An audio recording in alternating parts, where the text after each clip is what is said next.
ഉപ്പ്, ഉള്ളി, സവോള, വെളിച്ചെണ്ണ, എല്ലാ സാധനങ്ങളും ഇല്ലേ? നിങ്ങൾ രണ്ടാൾ പോയിട്ട് അടുപ്പ് കൂട്ടിയേ. നീ ഇത് കൊണ്ടുപോയിട്ടേ വെളിച്ചല്ലാത്തോടത്ത് സാധനം വെച്ചേ.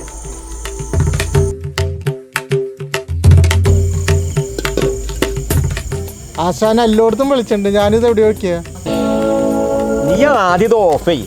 ഇപ്പൊ കണ്ടിട്ട് ഓഫ് ചെയ്യണല്ലേ? അയ്യോ മറന്നുപോയല്ല. എടാ അടുപ്പ് പൂജിച്ചില്ല. എടാ കടുകിട്ട് എടുത്തേ. നമുക്കൊരു ഗുണ്ട പിടിച്ച് തുടങ്ങിയാലോ?